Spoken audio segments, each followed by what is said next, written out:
Insperity presents the Small Business Advocate Show with Jim Blasingame, brought to you by FedEx, CareerBuilder.com, and Palo Alto Software. This is a copyrighted production of Small Business Network, Inc., all rights reserved.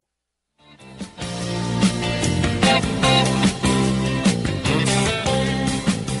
then the man steps right up to the microphone.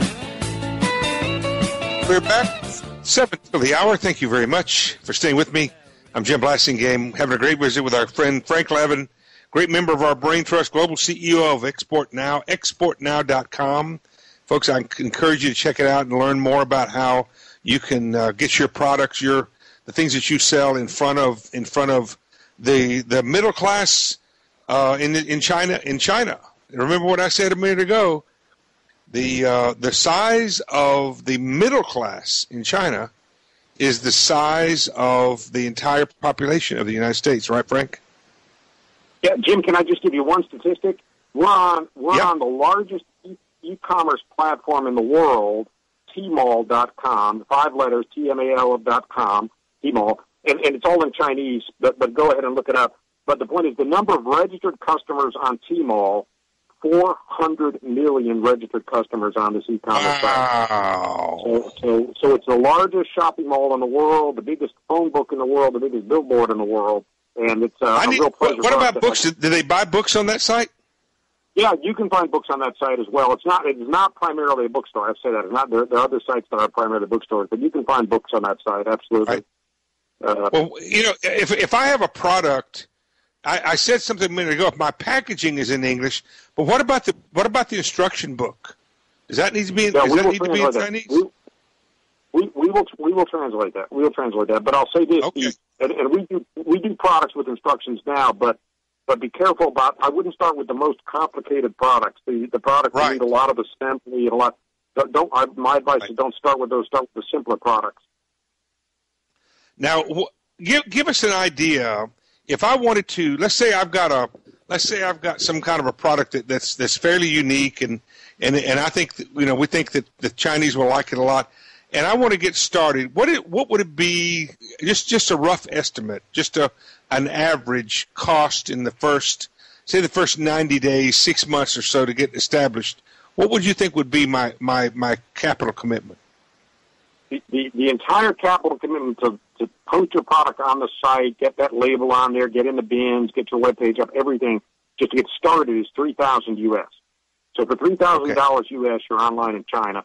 Then we do recommend some kind of smallish advertising buy, say $1,000 a month. China has basically a local variant, their variant of Google AdWords. So the point is, if you're selling spark plugs or tennis rackets or cosmetics, you can buy an ad whenever somebody's searching for tennis or tennis lessons or sporting equipment. Your tennis racket ad can come up just the way it does in the U.S. So we recommend doing something. I mean, it's a big market. But I've also got to capitalize the inventory and the freight to ship it over there, so that you can have it in the warehouse, so that people can have it, order it, buy it today, and get it delivered tomorrow. Yes, on inventory, but that $3,000 includes the first shipment from Long Beach. So if you get all right. So that includes freight from Long Beach, but I'm just trying to help people understand.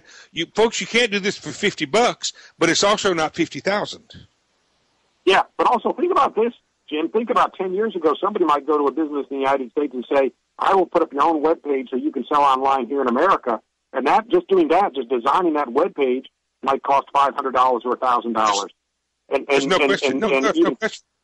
Yeah, and we would consider that a fair deal. So the point is, it's not outrageous, I think, to say, look, including transoceanic shipment, labeling your product, we do trademark registration for your product, we put it in the bins, we store it, you're online for a year for $3,000. We don't think that's a bad deal. And I can tell you right away that the key indicator of people who can win and do this are people who are doing something successfully in e-commerce in the United States, meaning if your product is currently sold online in the United States with any degree of success, you can replicate that to some extent in China, usually. I want to stop for a second, as we got about a minute left over, and I want to talk a little altruism here, Frank. Yeah. I've said for a long time, I believe what Frederick Bastiat, the 19th century French economist, said. He said, when goods cross borders, armies don't.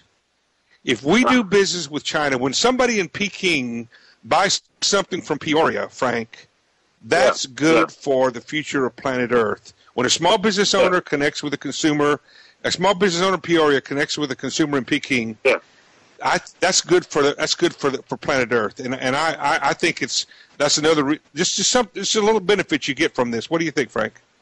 Well, no, I think there's a lot of truth to that. I think as you improve communication, you improve familiarity, but all of that comes with trade, meaning people who are selling online in China, well, if they start hitting certain numbers of sales, they're going to go visit China. They're going to find a distributor for traditional China. Exactly. They're going to hire Chinese. Exactly. All of a sudden, you're going to build something out there that 2 years ago didn't exist. So absolutely, you're building goodwill. Frank, I got to wrap it up. Congratulations on the good work you're doing. Thank you for helping small business owners. Come back again real soon. Thanks, Jim. Good to chat with you. See you next time. Quick break. I got to take a quick break. I'll be back after the news. I'm Jim Blasingame. Stay with me. Insperity presents the Small Business Advocate Show with Jim Blasingame, brought to you by FedEx, CareerBuilder.com, and Palo Alto Software. This is a copyrighted production of Small Business Network, Inc., intended for the private use of our audience. Except as otherwise provided by copyright law, all other copying, redistribution, or publication without prior written consent is prohibited. All rights reserved.